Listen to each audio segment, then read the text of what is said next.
कुछ तू कहा कुछ हम कहीं कुछ बोला बतियावाना कुछ तू कहा कुछ हम कहीं कुछ बोला भोला बतियावाना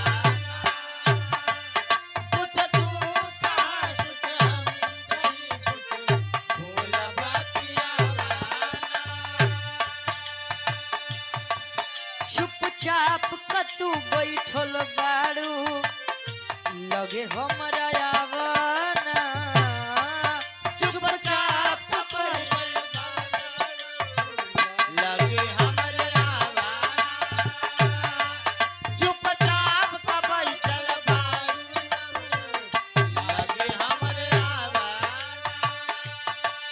कुछ तू कहा कुछ हम कहीं कुछ बोला बतियावाना चुपचाप कतू बैठल बाड़ू लगे हमरा आवाना दुल्ही कहे अपने सैया जी से वो पहली रात में बोले बतियावे में बिहन कर बकाए राजा बोले बतियावे में ध्यान कर बकाए राजा बोले बतियावे में ध्यान कर बकाए राजा बोले बतियावे में बिहन कर बकाए राजा आज वाली रोतिया जियन कर बकाए राजा जियन कर बका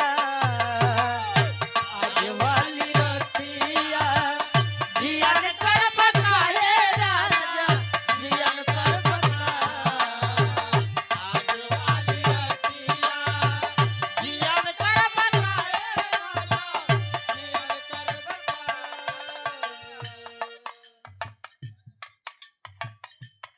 कहे चुपचाप क तू बैठल बाड़ू लगे हमरा आवन वैसे गुरुजी वाह जिंदगी में ई रात सबके नसीब में आवत हो वाह कवन वाली ये हो गोल्डन नाइट वाह गोल्डन तू नहीं जनता का हो वाह नहीं कहाँ मिलत है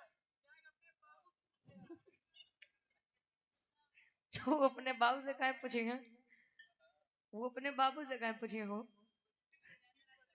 जो ज्यादा बढ़िया होते हैं वाह क्या कहना ये हमार भैया हैं बड़े अच्छे विचारधारा के इंसान है इनकर फरमाइश रही एक फरमाइश हो गुरु जी कैसे लगी रहे भैया लगी रहे हमसे सजना क्यों रूठे हमसे सजना क्यों रूठे हमसे सजना क्यों रूठे तुम झूठे ना तुम झूठे ना हम झूठे हमसे सजना क्यों रूठे हैं हमसे सजना क्यों रूठे हैं हमसे सजना क्यों रूठे तुम झूठे ना हम झूठे तुम झूठे ना हम झूठे हमसे सजना क्यों रूठे हैं हमसे सजना क्यों रूठे हैं हमसे सजना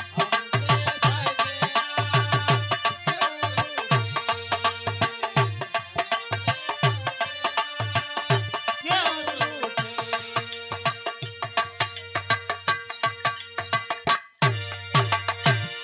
बड़ी सुंदर गीत वैसे हमरे दिलीप भाई के द्वारा आप लोग सुने वाह कि आज कुल का लइका गुरुजी वाह तनी सब पॉइंट फट जाई तो वो स्कूले नहीं जाई हां वाह कॉपी किताब नहीं जाई तो टीचर बहरे कह दे तो नहीं जाई हां वाह वाह बहादुर अच्छा एक बात दिलीप भैया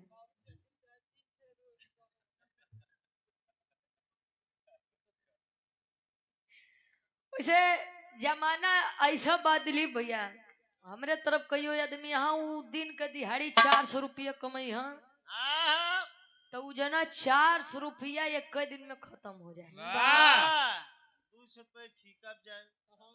हाँ 200 पहले ठेका पे जाए, 200 बची तो 150 के सब्जी ले यहाँ 50 रुपया गुरुजी चखना में चले जात। चखना पे चल जात बा। हाँ। तो लड़का काहे नहीं कोई है कि हमार वो स्थिति नहीं बा, जब तुम्हारी स्थिति है नहीं बा तो काहे पढ़ावत है। आहा। और जमाना में आजकल कुछ आदमी ऐसा है कि बस वो खाए ले गुरुजी, बाकी देश दुनिया में का होत बा उनसे कौनो लेना देना है नहीं बा। नहीं बा। कितना आदमी गैस महंगा तो कहें हम गैस 25,000 का भरवा लेंगे, वाह, लेकिन चाहिए तब वो आदमी ऐसा होत है गुरुजी। हाँ जी, सोना महंगा हुआ कोई कुछ नहीं बोला, बा। चांदी महंगा हुआ कोई कुछ नहीं बोला, हाँ। अजले गैस महंग भा। आहा, जे औरतन बेचारी पहले चूल्हा पे खाना बनावे उन्होंने कहा कि लागी मेकअप पर धुआं मरिया हो जाई, वाह, हम घोर बनी राजा करिया हो जाई। वाह, जितना आदमी आज वही ताली बजाई के आपके उत्साह बढ़ावत रहन, खाली 2 घंटा बाद इनसे पूछा कि हम डॉक्टर भीमराव अंबेडकर साहब के गाना का गाए रहे। हाँ, पता ही न हो। वो कहे यार कुल तो ठीक रहा, लेकिन जौन गाय कि पियवा से पहले हमारा वो नंबर 1 के रहा। वाह, काहे बोले कहीं काहे कि और कुछ हमका यादे नहीं भो, केवल यह यादे भो। वाह, 14वां रतन ले रहे। तो आप बतावा कि ऐसे ने कह, अब देखा हुआ आदमी हंसत है तो ऐसे ने समाज सुधरी हो। वो बताए ना एक जने आए तो कहें तो हमारे बड़का बाबू बुलाए हैं, वाह, हम कहे चला तोरे बड़का बाबू से भाई मिली थी, कहे कि इतना घमंड ठीक नहीं है। आहा। हम कहे बस बस भैया जान गए तुम मदिरा लगे से आओ। आहा। वाह, ज्ञान मंदिर से लग लखनऊ में कार्यक्रम था, हमने गाया कि छितजल पावक गगन समीरा 5 तत्व से बनल शरीरा। अच्छा बैठे तब बाबू कहन बिटिया सब तो बढ़िया रहा, लेकिन ई नहीं बताऊ कि 5 तत्व का बा। वाह, हम कहे छितजल पावक गगन समीरा ई कावा काहे कुछ हो, लेकिन 5 तत्व तू नहीं बताऊ। वाह, हम जान गए भैया तू ज्ञाने मंदिर से आवत है, तो का बाबू ऐसे ने सुधार होई। ओहो। अब 14 अप्रैल आवत बा, कमेटी में 2-4-6 आदमी रही हैं तो 2-4-6 आदमी ठीक रही हैं, बाकी सब एक क्रिस का गाना सुनाओ। आहा। ले बेटा, क्या सुना रही हो उल्टा सीधा, वाह। क्रिस का सुनाओ, हाँ। इसे समाज सुधरी हो। वाह, तो गवैयो जाना था कि केवल जौने से गाय दान दक्षिणा मिलत बहुत नहीं करा, का झूठे जगावत है। भीम में वहीं भीमराव को गुरु जी हाँ, अम्बेडकर गाना का पर्दा के पीछे अपन काम कर रहे। हाँ वो काम करत रही हैं। अच्छा कितना आदमी यहाँ तो वही नारा लगवा लगा, कहे रे यार नारा तो रोजे लगे, पहले दूध पैक मारा, वाह, जले मूड मिजाज नहीं बनी तले जयकारा थोड़ी लगी। हाँ, कुछ मूड मिजाज बनाई। अब गांव के मेहरारू से वही पूछा, उस सत्यनारायण प्रभु के कथा बड़े बढ़िया से जनी हैं, वाह, दूर दूरिया पूजा बड़े बढ़िया से जई हैं, आहा। लेकिन भाई पूछला माई सावित्री बाई फुले के बारे में जाने तो कोई क्या रे हाँ, पता ही नहीं। पते नहीं बा। यह सबसे बड़ा दिक्कत बा। खैर उस विषय पर हम ज्यादा चर्चा नहीं करेंगे, हमारा काम है जगाना, भाई कोई जागे न जागे वो उनकर मर्जी बका गुरुजी। वाह, अपन दक्षिणा ले चले गए। अब हम केतनो कही कि भैया दारू मत पिया, आहा, हमारे जाए के बाद कहा बा अरे छोड़ा ओकर का बात सुनत हो, पहले मूड मिजाज बने तले कुछ बात बने। वाह, कहो गुरुजी विद्यालय की तरफ जाइए, ये कभी नहीं लिखा रहेगा कि आपका ध्यान किधर है, विद्यालय इस तरफ है, लेकिन मदिरा वाली दुकान के सामने हमेशा लिखा रहेगा आपका ध्यान किधर है, वाह, देसी मधुशाला इधर है। इधर है। और दिलीप भैया नवरात्रि आ रहे तो कितना आदमी रहन कि वो मांस मदिरा से एकदम दूर हो गए रहन। वाह, ये सब गंदा काम नहीं करना कहे चाहिए। भैया 9 दिन मत खाओ। हाँ। अच्छा खवो में कौओ खवाए वाले हैं गुरुजी। वाह, कितना आदमी हैं कि मुर्गा मछली सब दिन खाई हैं, सप्ताह में 6 दिन खाई हैं, लेकिन एक दिन न खाई हैं, वाह, मंगलवार के दिन नहीं खाई हैं। हाँ। कहीं हनुमान जी की नहीं। और कुछ आदमी यहाँ कहें भैया कि तू सब ले केवल हमका तरीवे दे दो तने हम काम चला ले। वाह, और कुछ आदमी यहाँ कहिए हम अंडा से काम चला ले, बाकी हम शुद्ध शाकाहारी हैं। वाह, ये मुर्गी फल है। वाह। अच्छा हमार कार्यक्रम देवरिया में रहता एक गवैया रहे उ कहे की रुचि हम लोग इतना शुद्ध शाकाहारी आदमी हैं कि पूछो मत। हम कहे उ कैसे कहे की रुचि हमारे घरे प्याज और लहसुन नहीं डाला जाता उ मांसाहारी में होते हम के अच्छा कहे लेकिन कबो कबो मुर्गा बनत है तो वो शुद्ध घी में बनत है। वाह देसी कहे जिया बहादुर तो से बड़ा शाकाहारी आदमी आज हम देखबो ही नहीं भाई कहो गुरुजी। खैर बड़ी सुंदर रामायण से प्रसंग त्या आप लोग का जैसा भी छो मऊ रामायण से बिरहा गाय दे रामायण से ही ठीक बा। आवा गुरुजी तनी सा तू कुछ हंसावा आ कुछ ही अच्छा भी रहा तू छोड़ा लोगन के बीच में। और सम्मानित गाजी राम आश्रय पाल जी पुरुषोत्तमपुर से ये 100 रुपए का सम्मान बाबू हमार बहुत बड़ा फैन है। कवन वाला फैन है? वाह टेबल वाला फैन का मतलब सोशल मीडिया पे बड़ा प्यार देते हैं बड़ा सम्मान देते हैं बड़ा दुलार देते हैं। तो आवा बाहर से काली जी के उत्पत्ति आप लोग सुनबे का गुरु जी? ता बाबू रहत माई कहाँ है? माई हमारे घरे सुतल हुई है उ बढ़िया काम में लगी हुई है। अब सुबेरे भोरारिया 4 बजे उठ के उ बाबू के राह देखे हैं। हाँ का बात है तो हर माई हो और का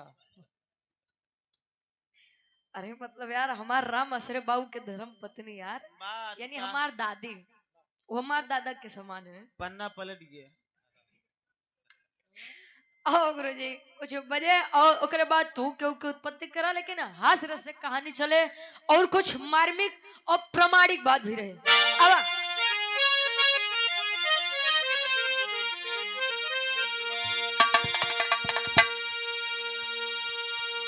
क्या बात है? अगर रात हुई है तो सुबह भी होगी।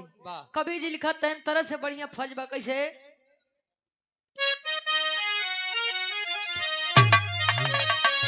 अरे लाखों मुसीबत लाखों मुसीबत उसे हंस के गले लगाना लगाना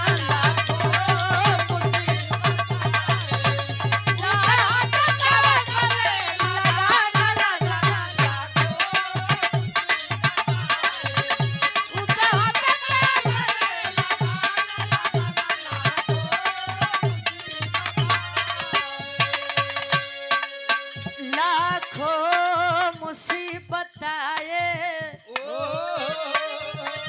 उसे हंस के गले लगाना कर्मों से हो न विचल कर्मों से हो न विचल तुम अपना फर्ज निभाना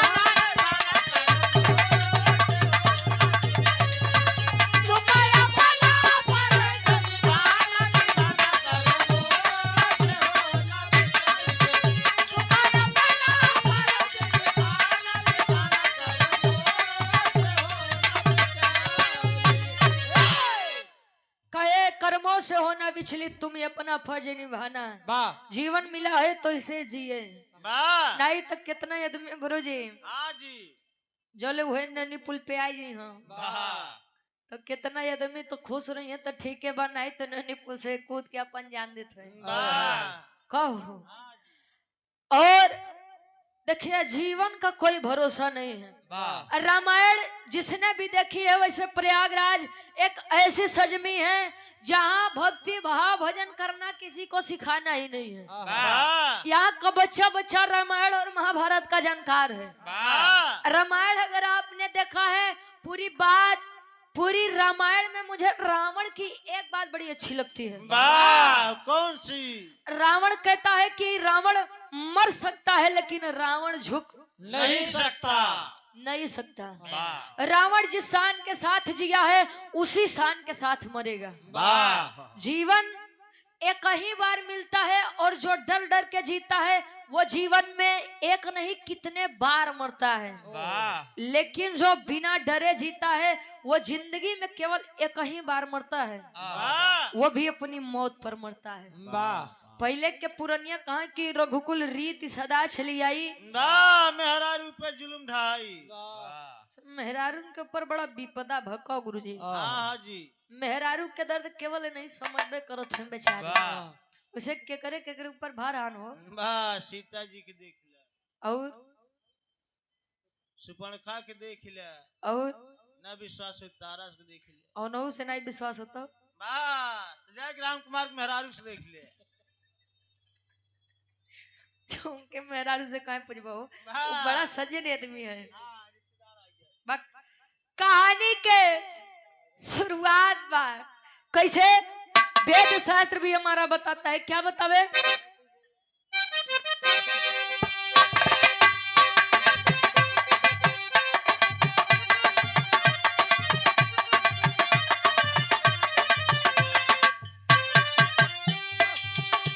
होता समय बलवान वेद शास्त्र बताते, होता समय बलवान वेद शास्त्र बताते, होती उन्हीं की जीत जो पग आगे बढ़ाते। सीता हरण किया था कानन में दशानन, पापी कुलीन कर्म किया घोर या पावन। कपिदल के साथ सागर तट पे आए खरारी, कपिदल के साथ सागर तट पे आए खरारी, कपिदल के साथ सागर तट पे आए खरारी, कपिदल के साथ सागर तट पे आए खरारी। सुलिंगट अपना किती राम यारी, सुलिंगट अपना किती राम यारी, सुलिंगट अपना किती राम यारी। कहानी के तनी आप लोग विचार करा। सीता हरण हुआ, स्वामी गए पंचवटी में, सीता जी का हरण हुआ, माँ सीता को लेकर गया रावण। पूरे वानरी सेना के साथ पहुंचे समुद्र किनारे, जहां पर भारत दिशा का, भारत देश का आखिरी छोर पहुंचे। हनुमान जी से कहे, जैसे उस तरफ प्यास लगी तो हनुमान जी को बोले कि बेटा हनुमान प्यास लगी है, थोड़ा पानी लेकर आओ। लाओ प्यास लगी है। वैसे न राम जी हनुमान जी से कहे कि बेटा हनुमान, कहे बोला स्वामी, कहे कि लंका का तो अब विनाश होगा। अवश्य प्रभु। कहे तब, कहे कि हम चाहते हैं कि लंका नगरी पर चढ़ाई करे से पहले कहे नहीं भगवान भोलेनाथ के तनी पूजा आराधना विनती इबादत हो जाए। जरूर। अरे जिया बेटा, कहे तब, कहे काम करा, उछली जा, संसार का जो सबसे बड़ा विद्वान पंडित है संसार का, कहे संसार का जो सबसे बड़ा विद्वान पंडित है, जाओ और उसे लेकर आओ। हनुमान जी कहे स्वामी अब तो तू तो दुविधा में डालत है। हम ना जा बिना सकबे काहे हो? जामुन तंगन ना लील का करी। वो तुम्हें देखी है कि हनुमान जी कैसे काम करत है। अच्छा, हनुमान जी अपन बात रखत हैं, तले भगवान प्रभु श्री रामचंद्र जी समझाते हैं। एक लाइन गीत लगत बा, आदरणीय गुरु जी श्री विजय लाल यादव गुरु जी वाली तर्ज लागत बा। कैसे?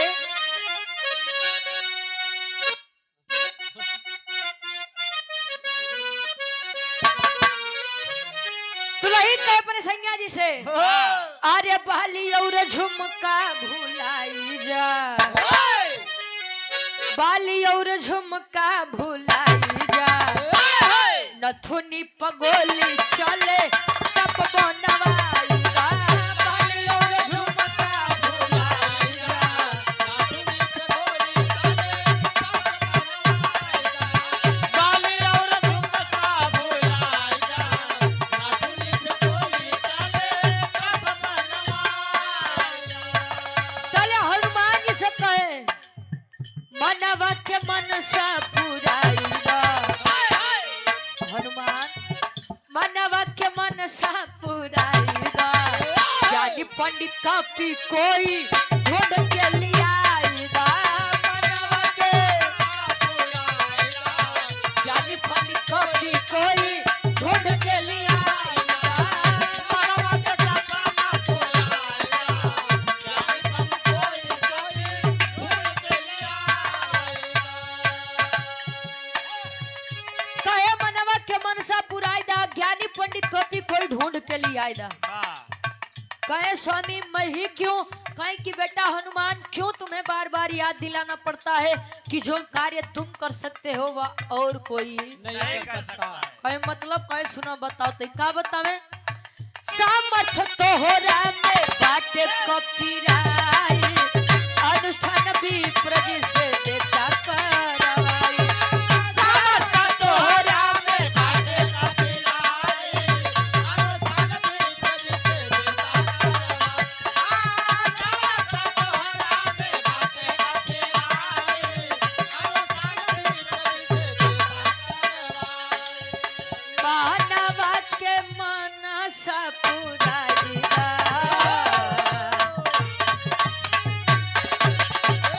मानवा के मनसा पुराईदा ज्ञानी पंडित कवि कोई ढूंढ के लाईदा मानवा के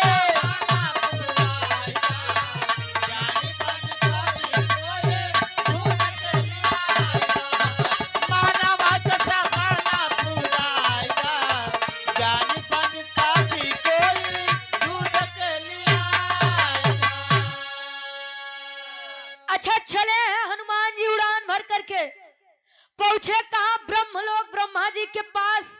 ब्रह्मा जी नेत्र खोले कहे पवन पुत्र हनुमान यहाँ पर कैसे आना हुआ। कहे स्वामी सब तो ठीक ठाक है लेकिन हमारे आराध्य प्रभु श्री रामचंद्र जी शिवलिंग की स्थापना कराना चाहते हैं, इसीलिए उन्होंने कहा कि जाइए संसार का इस विश्व का जो सबसे बड़ा विद्वान पंडित हो उसे लेकर आइए।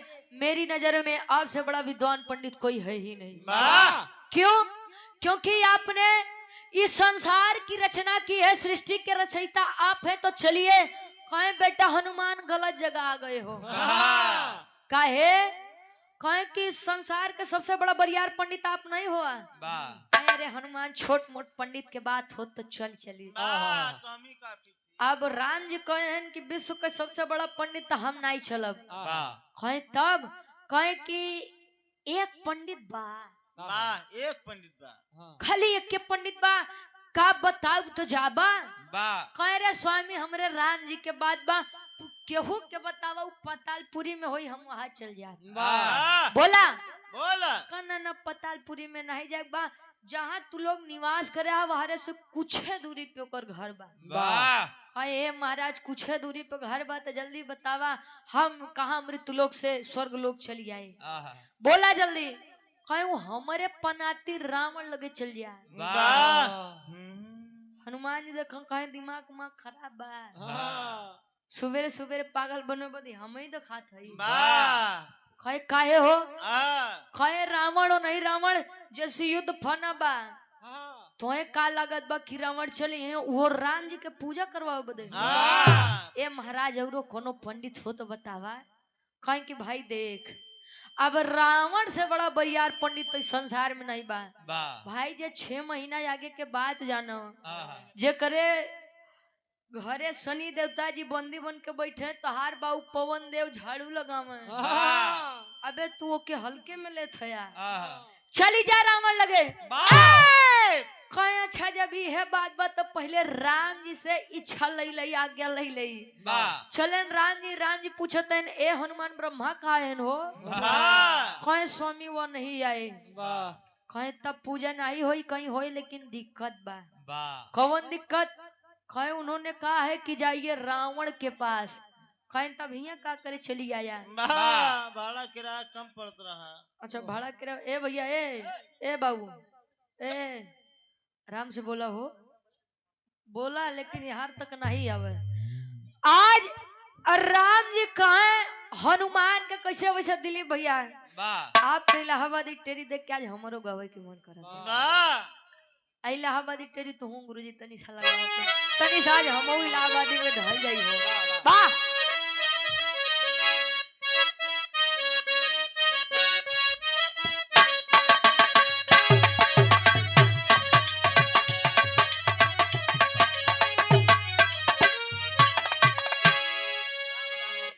अरे बोले बोले खरारी तब बजरंगी से बोले बोले बोले खरारी तब बजरंगी से बोले बोले बोले खरारी तब बजरंगी से बोले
जात जात बिना 2-4-600 को नुकसान कराए बिना नहीं जाई हम बेचारू का काबा हो कहे लंकापति दशानन के अलावा बलकारी खरारी तब बजरंगी से कहे ए हनुमान आपको रावण के पास जाना है लेकिन एक योद्धा का दूध बन करके नहीं बल्कि एक लाचार यजमान का दूध बन करके। अच्छा हनुमानो जी बेचारू लाचार राम जी के बातें नहीं काट पावे। अच्छा उड़ान भरत हैं गुरु जी अजले उड़ान भरत हैं तब चौक के भाव लगत बा कैसे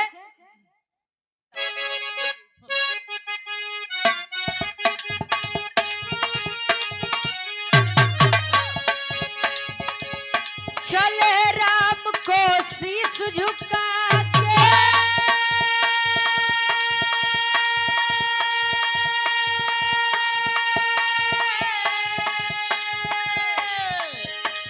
गावत हरि गुण गानी चले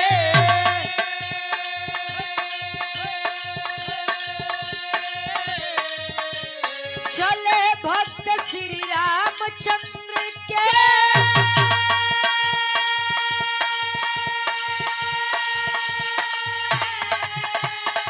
लंका के दरमियानी चले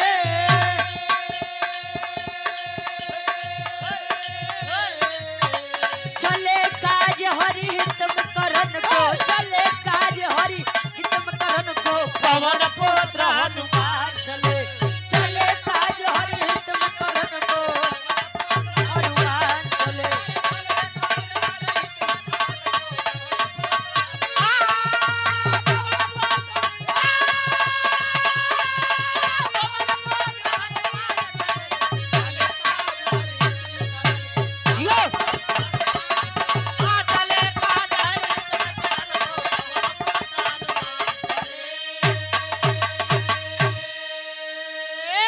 अच्छा उड़ान भरे हनुमान जी आधी दूरिया पहुंचते हैं थले विचार करते हैं यार स्वामी जी के बतिया मान के यहाँ तक तो आई गए अगर रावण या भेष में देखी हैं तो उखड़ जाई हैं अइया हइये नहीं लेकिन 4 बात ये और सुनी हैं और 100 रुपए का सम्मान हमारे बड़े भाई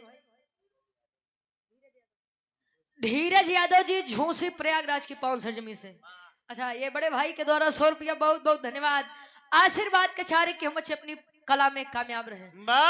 अच्छा बिहार हनुमान जी जैसा लंका नगरी में प्रवेश करें अतल गुरु जी विचार करते हैं कि ऐसा हो कि अपन रूपवा बदल ले अपन रूपवा रूप का मतलब भेष हो राम राम राम 3 बार कहें अतल हनुमान जी वानर रूप से ले लिहन एक बुढ़वा के रूप यानी वृद्ध व्यक्ति का रूप जैसे हमारे काका बाबा लोग बैठा है हाँ हाँ वो बैठा है।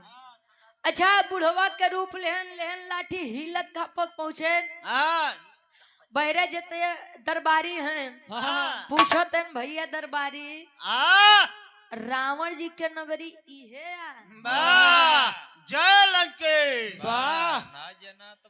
कहे कि अरे यार रावण जी के नगरी में आके पूछा था कि रावण के नगरी है बा का बात बा बाबा कहे कि ये बउआ घरे तो सब चीज ठीक है बा घरे तनी पूजा के आयोजन बा कोनो बढ़िया पंडित नहीं मिला हम सुने ही कि रावण जी बड़ा बढ़िया पूजा पाठ करावथिन या से हम लियाए आवे बदे आए ही कही देता तनी चली चलते अब जितना द्वारपाल रहन गुरुजी वो बुढ़वा रूपी हनुमान जी का बोला इनका निहार आवा यार है का कहे तू अपन मनई है या से बतावत है अपन है उ रावण जी नाही जई हां काहे बदे काहे या से नाही जई हां क्यों अंदरवा राम जी से लड़े बदे योजना बनावत है अंदरवा।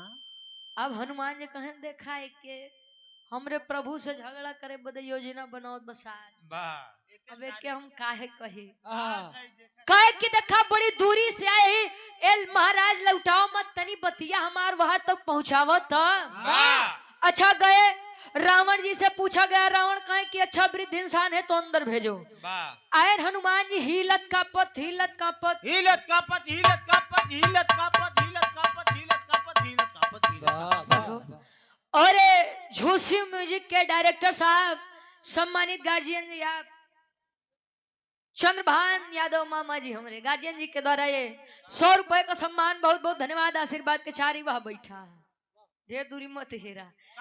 अच्छा यार, रावण जी जब हनुमान जी का देखे तो लगे मुस्कुराए। रावण जी का देख के हनुमान जी कहे अरे यार कहूँ पूछिया छूट तो नहीं गवा, दिखा तो नहीं तो तू काहे देखत है हो? हम देखा तो तोरे पूछिया नहीं बा, तोरे मोछ बा, तोरे पूछ नहीं तोरे मोछ बा। हाँ। अच्छा यार, मुड़ के देखत है कहने यार पूछियो नहीं बा, तो ही रावण जी काहे देख के मुस्कुरात हैं हो? रावण जी से पूछते हैं कि आप मेरा मजाक उड़ा रहे हैं, मेरी इस अवस्था का मजाक उड़ा रहे हैं।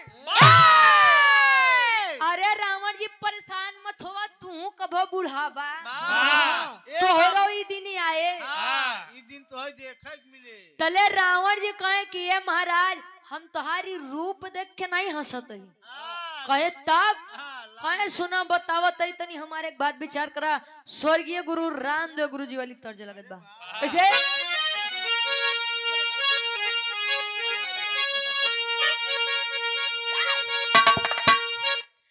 अरे त झुलनिया के गुजवा, अरे झुलनिया के गुजवा, अरे टूटल ये राजा जमनिया से गड़िया छूटल ए राजा, जमनिया से गड़िया, जमनिया से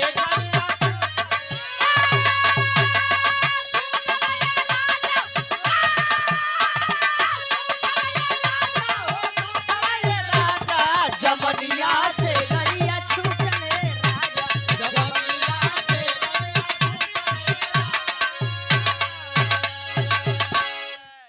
लेकिन आज रावण बुढ़वा रूपी हनुमान का देख के बात कहे का कहे?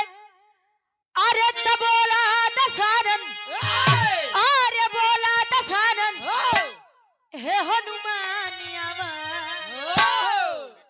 तोहार पुछिया कहाँ बा हमके बतावा, तोहार पुछिया कहाँ बा, तोहार पुछिया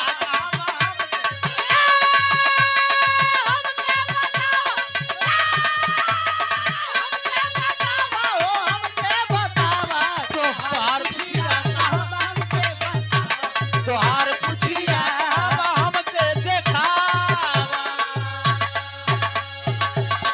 कहे बोला दशरथ हे हनुमान आवा, तोहार पुछिया कहाँ बा हमके बतावा। हमके देखावा कहाँ बा तोहार पूछ। ए हनुमान, हाँ तोहारी असली पहचान महाराज तो तोहार पूछ बा। तोहार पूछ का भाई तो हमके दिखावे। हाँ तोहार पूछिया कहाँ गो हो? कहाँ अब हनुमान जी लगे तरह से ऊपर देखा, कहे महाराज तू हमें पहचान गया? कहे अरे तोहे कैसे भुला जाब हो? कुछ दिन पहले आया अशोक वाटिका के तहस नहस करया, हमार लंका नगरी जारे के कोशिश करया, हमरे लइका अक्षय कुमार के मार दिया, तोहे कैसे भुला जाब? कहे मतलब ये तना देर के योजना कुल खराब, कहे कि वैसे तू बड़ा चालाक वानर है यार, ऐसे ललगड़िया बानर ना आई है तू। कहे तू ऐसे ने बुढ़वा रूप बने क्या बा, हमा बहुत बड़ा खेला बा, दाल में जरूर कुछ न कुछ काला बा। पूरी दाल काली है। अरे बा हनुमान जी कहे छा जब पहचानिन गया कि हनुमाने तोरे नगरी आए हैं, तो सुना हम काहे बदे तोरे लगे आए ही, का बतावे?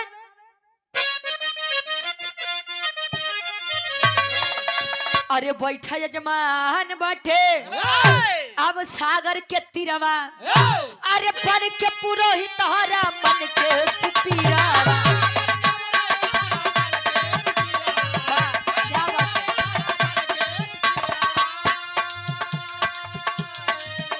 अरे आप शिवलिंग के, अरे आप शिवलिंग के पूजा करावा, तोहार पुछिया कहाँ बा हमके बतावा, तोहार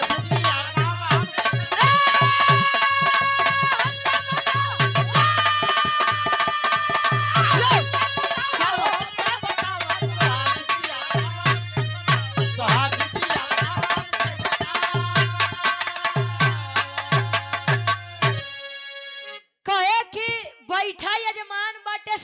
के तिरवा, ए स्वामी आज मैं आपसे लड़ने के लिए नहीं आया हूँ। कहे तू लोग लड़े बदे का बात बा? कहे कि हमारे स्वामी राम जी समुद्र किनारे बैठा है, शिवलिंग की स्थापना करे चाहते हैं, यहाँ से हम आप लगे आए हैं। वाह क्यों? उन्होंने कहा है कि संसार का जो सबसे विद्वान पंडित है उसे लेकर आइए। हालांकि मैं ब्रह्मा जी के पास गया था, लेकिन ब्रह्मा जी ने कहा कि संसार का सबसे बड़ा विद्वान पंडित कोई और नहीं बल्कि आप हैं। कहे तब कहीं ही बड़े आप लगे आई, तनी चल चला। कहे हनुमान दिमाग खराब है तुम्हारा, वाह पागल हो गए हो। मंडहाप हो गए हो। माइंड हाफ के मतलब? हाँ पूरी चूड़ी ढील हो अरे गई। पागलों के हाफ माइंड कहा थे। उसे कहाँ पढ़े रहा हो? हाँ हड़िया लोग आड़ी बाड़ी कैसा बदनाम कर रहे हैं यार। वाह नहीं यार मैं हड़िया पढ़ा हूँ हड़िया। मुझे दरअसल का गुरु जी कि फिरे के चीज केहू के निक लगबे नहीं करे। वाह कहो फ्री की एक चीज निक लागत है, का? मेहरुअन की दवाई ब्लॉक वाली। अरे जिया बहादुर से तू तनी सा मेहरगुन के बीच में हमका ला ज्यादा रहा। हाँ, ना किनारे रहे बीच में ना। पता नहीं कैसे तू मर्द वाला तन पाई गया। अच्छा यार हनुमान जी कहे आवाज चल चला। कहे कि मैं नहीं चल सकता, यहाँ युद्ध के तैयारी बा, युद्ध एकदम चरम सीमा पे बा। तो का लोग के पूजा पाठ लगा बा। निकल जाओ भाग जाओ अरे रावण जी बस करा। कहे कि चले जाओ यहाँ से। कहे कि ये महाराज इसे उदास मत करा, राम जी हमार बड़ी इच्छा लेके बैठा है। इतनी बतिया मंदोदरी जी सुनत है, तले मंदोदरी जी अपने स्वामी रावण जी का बुलाए कि एक बात कहे कि ये स्वामी हम कहे कि सीता का दई आवा नहीं मान्या, इतना दिन से उनके रखे हमारी एक बात मान ला। कौन बात? कहे चली जा शिवलिंग की स्थापना कराई आवा। कहे बरे मंदोदरी जी समझाओ तन कैसे। एक लाइन गीत लगत बा। गीत बा समय के बा गुरु जी भगवान कन्हैया गोकुल नगरी छोड़ के वृंदावन चल गए रहे बदे। सारी गोपिकाएं भी राह में कह रही हैं, दर्द में कह रही हैं। कैसे?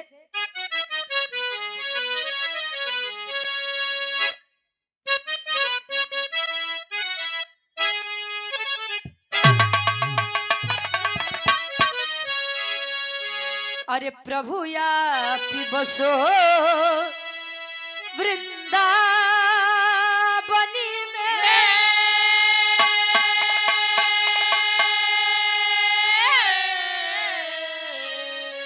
अरे प्रभु या बसो वृंदावनी में, मेरी उम्र बीत गई गोकुल में। प्रभु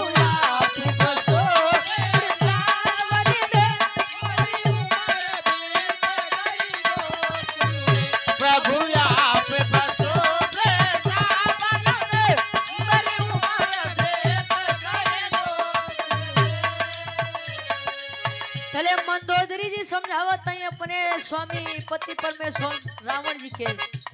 बोली मंदोदरी याचक को,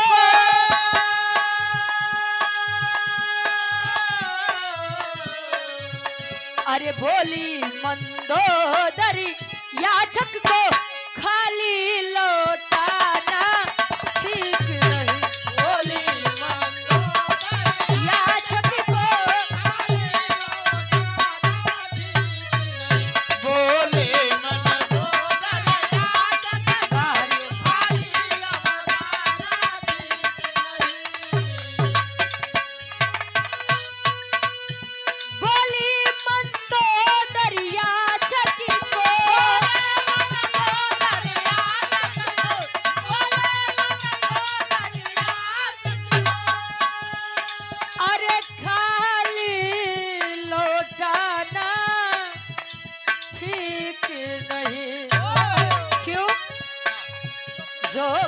हो मुसीबत का मारा,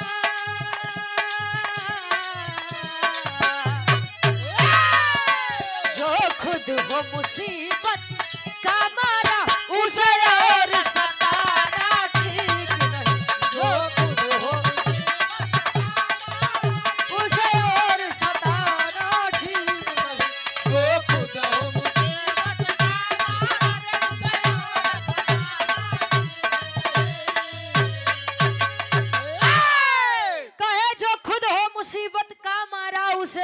सताना। ठीक नहीं। ए स्वामी, जब आप इतने जानकार हैं तो ये कैसे भूल गए कि अतिथि देवो भव, वाह मेहमान भगवान के समान होता है, ये आप कैसे भूल गए? ये वेद शास्त्र भी बताता है।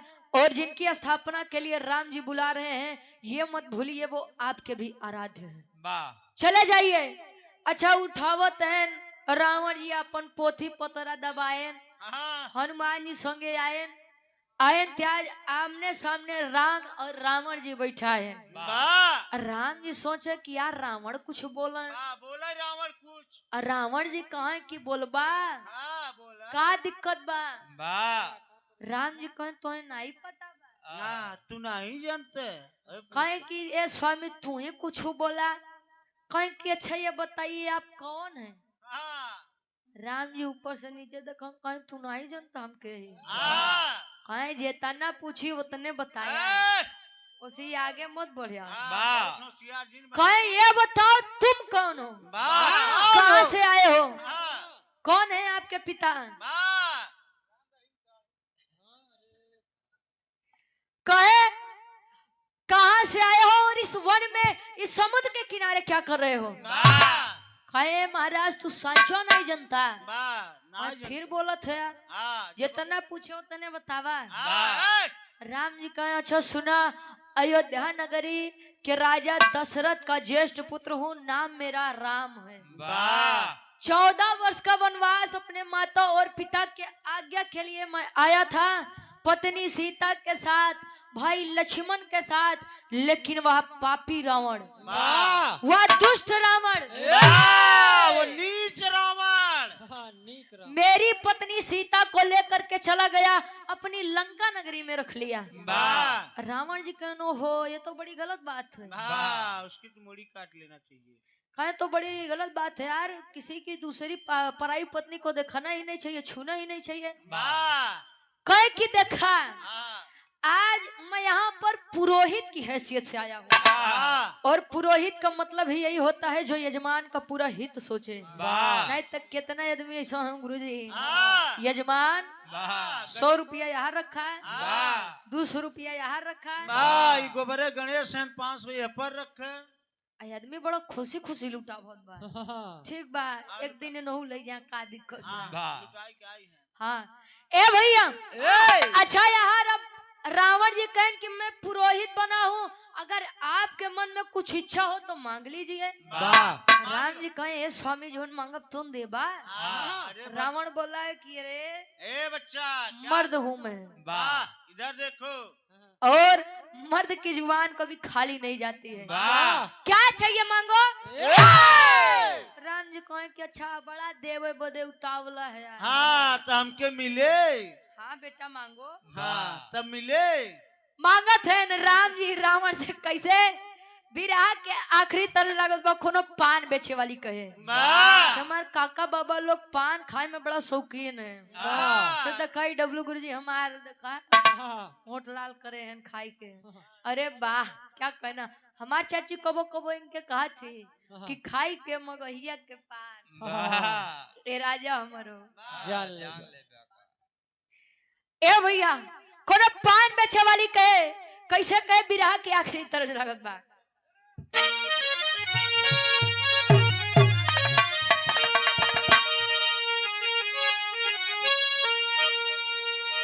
अरे तो कोठे ऊपर कोठरी, अरे हलवैया के दुकान,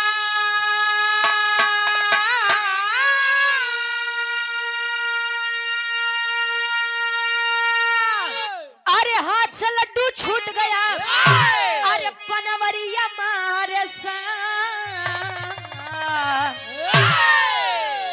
अरे पनामा खाइला, पनामा खाइला राजा हमारी दुकान, पनामा खाइला राजा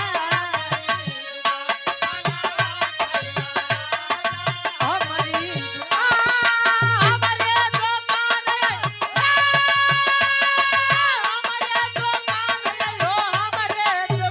पनामा खाइला राजा हमारी दुकान,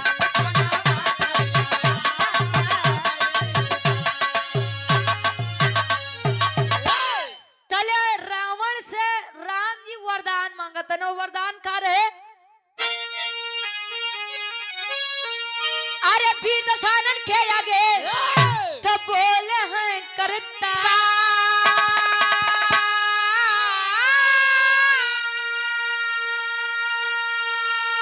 अरे ये लालसा दिल में बटे करे मंत्र उच्चार। ए महाराज अरे तले लंका ले लंका पति के हम गर्दन उतार। ले लंका पति के हम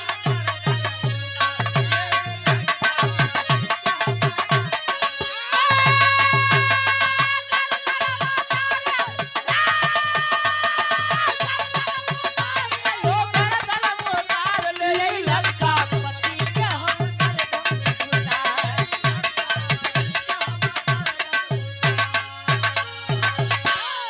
कहे कि स्वामी जब मेरा सामना उस दशानन रावण से हो तो इतना वरदान दीजिए, इतना आशीर्वाद दीजिए कि मैं रावण का 10 शीश काट करके आऊं। रावण जी ऊपर से नीचे तक कहा यार बड़ा चला कहे कि ये मस्त ऐसा ही होगा। मर्द की जबान है और जो कहा है वो होगा। मैं आपको वर देता हूँ कि आप रावण का 10 शीश काट करके आएंगे। और कुछ मन में बा कहे कि ये स्वामी एक इच्छा है और बा। कौन इच्छा बा बताओ थे कैसे।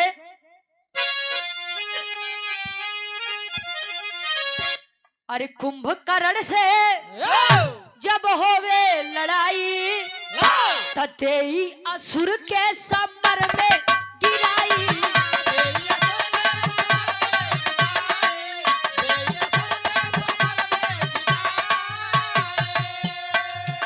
अरे रनवा में लक्ष्मण के अरे रनवा में लक्ष्मण के ना होवे हार। ले लंका पति के हम गर्दन उतार। ले लंका पति के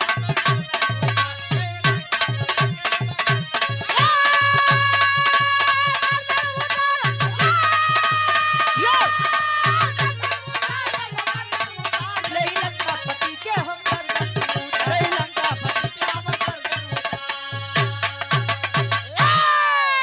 क्या कुंभकर्ण जैसे वीर से मेरा सामना हो, उस धुरंधर वीर से मेरा सामना हो तो मैं उसे भी पराजित कर दूं। कहे यो मस्तु ऐसा ही होगा। और कुछ कहे हाँ स्वामी ये मेरा छोटा भाई है लक्ष्मण मेरे साथ सब कुछ त्याग करके आया है। इसे उस पूरे युद्ध में कुछ होना नहीं चाहिए। अपने बड़े मांगत है तो भाइयों बड़े मांगत है। आपन लहान बैठत बा तो भाइयों के लहान लगावत है। हमार तो मुड़ी कटबे करबा हमार भाई कुंभकर्णों के लेके जाबा। अच्छा ये बात बा। अच्छा वरदान दिए कहे और कुछ कहे ना स्वामी हमारी है केवल इच्छा रहे। कहे कि अब तोहार होगी तब हमार सुनबा। कहे हाँ सुनावा। कहे कि इस हवन को करने के लिए मेरे दिल में कुछ इच्छा है और अभी शुभ मुहूर्त आने में थोड़ा टाइम है, इसलिए मैं आपसे कुछ कहना चाहता हूँ इस हवन के लिए। का कहे पहापट के भाव लगत बा।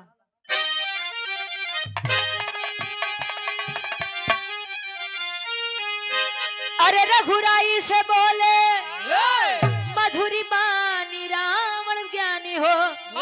अरे रघुराई से बोले मधुरी बानी रावण ज्ञानी हो।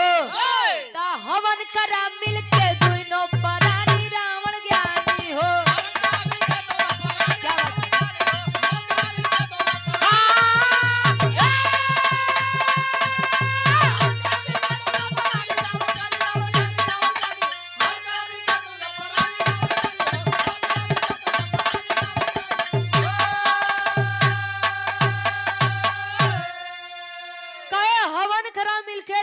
परानी रावण ज्ञानी हो।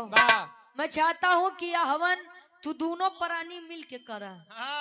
कि महाराज ये तना अनजान मोते बना। सबसे बड़ी बात तो यह बा कि हमार सीता हमरे लगे है नहीं है ओ नहीं बदे तो हमें तना ताम झाम करत है। तू कहता दोनों जने मिल के करा कैसे होई। कि तू लोग बैठा और मैं वचन देता हूँ कि मैं लौट के आऊंगा। तू लोग अपन काम करा तले हनुमान के कैदा जाए शिवलिंग से कैलाश पर्वत से शिवलिंग लेके आवे। उठे हैं रावण और गए कहा अंतरा अशोक वाटिका गए दशानन, सीता को ले आया हो, कैलाश शैल से शिवलिंग लाओ, हनुमंत को भेजवाया हो। अरे आज्ञा पाकर चले हैं बन के खानी रावण ज्ञानी हो, तो राम के बगल बैठी सिया सयानी रावण ज्ञानी हो।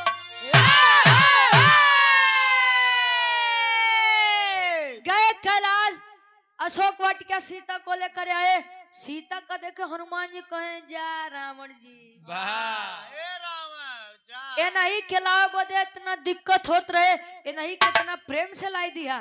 एक काम करो, पूजा पाठ कराओ माई के, छोड़ा हम लोग चली अपने घरे। कहे कि ये हनुमान मर्यादा पुरुषोत्तम राम कहे जाते हैं। होश में रहो, तोरे माई की न छोड़ा। कहे कि थोड़ा विचार करिएगा हमारी बात पर। कहे क्या? कोई मर्यादा पुरुषोत्तम कहे जाते हैं राम। तो और इन्होंने वरदान मांगा है कि ये मेरे 10 शीश काट करके आएंगे, मेरे भाई कुंभकर्ण को मार के आएंगे, तब अभी है होई। अब यही हो, तोरे माई कैसे छोड़ी हम। वाह अच्छा ये बतिया हो, कहे तू ढेर दिमाग मत लगावा, तू चल जा कैलाश पर्वत से शिवलिंग लेके आवा ताकि देर न हो। आज राम और सीता जी बगली बैठा था हवन करे बदे। राम जी देखे सीता जी का, सीता जी देखे राम जी का। कहे स्वामी बड़ा दिन बाद भेंट भइल। तनी तू हमके ताकत, तनी हम तोके ताकत। अच्छा यार होत बा, अब का करबा, का करबा गुरुजी। अच्छा चले हैं कैलाश पर्वत से शिवलिंग लाने के लिए। कौन? हनुमान जी। उड़ान भरत है ना, धीरे धीरे समय बीतत बा। होत का आल्हा के भाव लगत बा।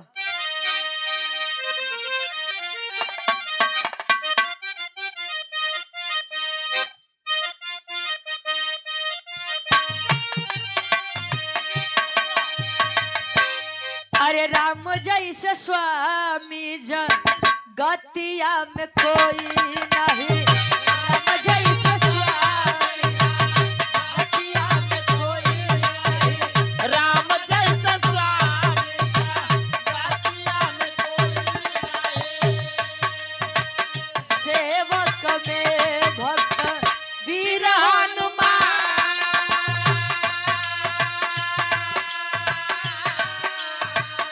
शिवलिंग लावे बोदे कैले प्रस्थनवा भैया।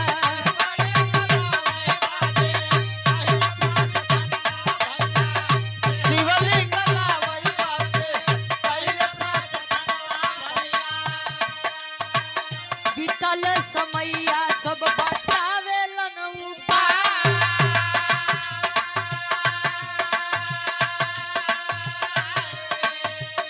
बालू के पिंड तब रावण बनवले बाबू, रावण बनवले बाबू। बालू के पिंडा रावण बनवले बाबू। सागर किनरवा तब करवलन अनुष्ठान।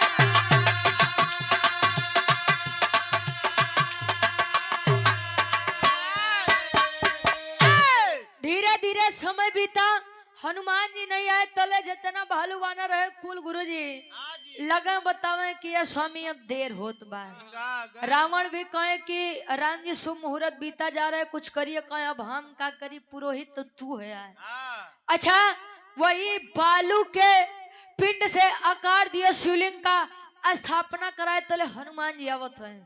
हनुमान जी कहे नो हो ए महाराज अभी है करे के रहन है, तो बालू से शिवलिंग के स्थापना करे की रहन है। हमके काहे भेजे? का करे हमके उतनी दूर भेजा है। कहे तब कहे हो बनाए तो बनाए कैसी बालू से जवन हवा आवे उड़ जाए। कहे कि ये हनुमान अब हवा के बाद छोड़ा है, तोरे अंदर जितना ताकत हो तू लगाए ला। आई बालू के पिंड अगर तनी सा यार बार हो जाए तो सीता का हम यारे छोड़ के चल जाए। भाई महाराज छोटा मुंह बड़ी बात। एक तो अपने पूछिए समय हाँ तो कई के दिखावा वाह कई कहा मत तो के कई के दिखावा वाह अच्छा हनुमान जी लगा जोर पजोर अजमावे नहीं भोवा कहीं की लागत बा बेइज्जती हो जाई का हो तले हाथे से लगावे जोर रक्त की धारा बहने लगी माई सीता जी निकाल के सिंदूर लगावत हई खून बहना बंद हुआ तब से लोग बताते हैं कि हनुमान जी को श्रद्धालु लोग सिंदूर चढ़ाते हैं वाह एक मान्यता यह भी है कि माई सीता जी सिंदूर लगावे तो हनुमान जी पूछा माई ई लाल कलर का बा का लगावत तू ए माई कहे बेटा इसको लगाने से प्रभु श्री रामचंद्र जी की आयु लंबी हो गई वाह गए कुल शरीर में लगाए के चली आए वाह पूरे शरीर में हाँ हो कहे कि हमसे बड़बड़ियार भक्त कहाँ पहुंचे राम जी वाह ए भैया अच्छा ये भी मान्यता है कि तब से भी हनुमान जी को श्रद्धालु लोग सिंदूर चढ़ाते हैं वाह एक समय हनुमान जी को भी घमंड हुआ था और घमंड टूटा कैसे रावण के द्वारा चले हैं लेकर के सीता जी को तले राम जी पीछे से आवाज देते हैं ए महाराज कुछ दक्षिणा ले ला वाह रावण कहने राम तू हमें दक्षिणा का देबा हां देबा तू मैया काहे हो कहे तोरे ईटा पाथर के मकान हमारे सोने के लंका वाह और रही था रखी मेहरारू वाह वो हमारे कब्जे में बता मेहरारू का देबा कहे ना स्वामी कुछ मांगला कहे कि छी देबा कहे हाँ देबे कहे तो सुना आपने मुझसे मांगा मैं आपसे केवल एक ही वर मांगूंगा वाह एक ही दक्षिणा मांगूंगा वो दक्षिणा का रहे आखिरी भाव खड़ी के भाव लगत बा कैसे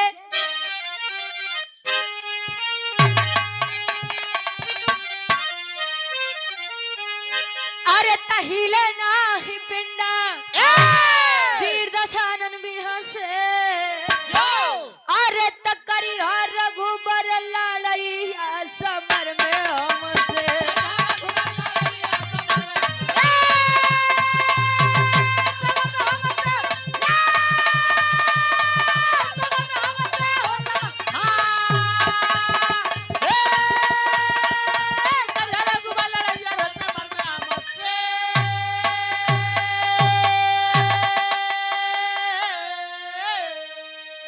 कहे आइएगा मेरी नगरी में अगर मेरी नगरी में मेरे वंश में मेरे खानदान में कोई एक भी वीर बच जाए तो सीता को लेकर के मत आइएगा वह वीर चाहे छोटा हो चाहे बड़ा हो वह बात मायने नहीं रखेगी दक्षिणा में मुझे यही चाहिए कि मैं मरूं या जीऊं लेकिन सीता को लेकर के मत आना अब जरा प्रमाणिक विषय है जरा विचार करेंगे कि उस समय का वह शिवलिंग की स्थापना जो त्रेता युग में हुआ था त्रेता के बाद कलयुग द्वापर और द्वापर के बाद कलयुग चल रहा है कलयुग में आज भी आज क्या तारीख बा गुरुजी आज 13 अप्रैल बा और 13 अप्रैल 2026 में वह स्थान आज भी व्याप्त है कौनी जगह बा प्रमाण देते हैं गुरुजी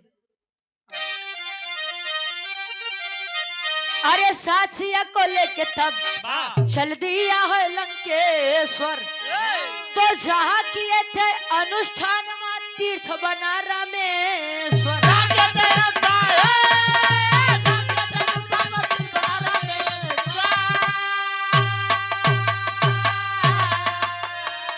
अरे तो दुनिया करती दर्शन माया समर में हमसे अरे तकरिया रघुबर लड़ैया समर में हमसे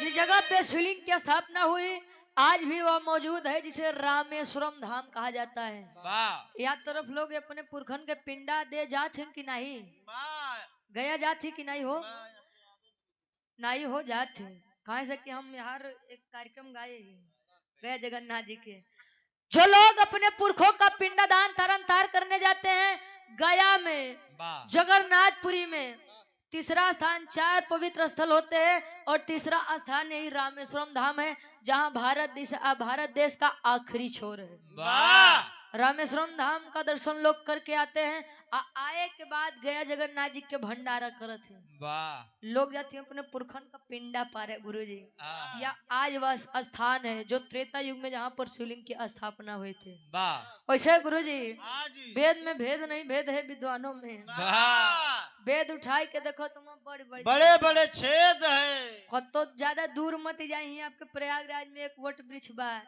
जग के लोग बताते कि माई सीता जी वाह एक के आशीर्वाद दिए रहे हैं। वाह आज भी दीर्घायु में है। का गुरु जी हाँ जी। हाँ ढेर दूरी मत जा, केवल अपने प्रयागे में रहा तो ढेर कुछ अजूबा चीज देख ले बतू। वाह आखिरी में खानदान के परिचय बा कैसे यहाँ वैसे जीते जी तारन तारी आदमी के होते हमारे बेल्हा धाम बा पागल। आवा आखिरी छाबा आखिरी खानदान के परिचय बा। गुरु बिहारी गुरु गणेश गुरु रामलाल गुणकारी स्वर्ग बसे चंदिका कभी बच्चन जी बने पुजारी।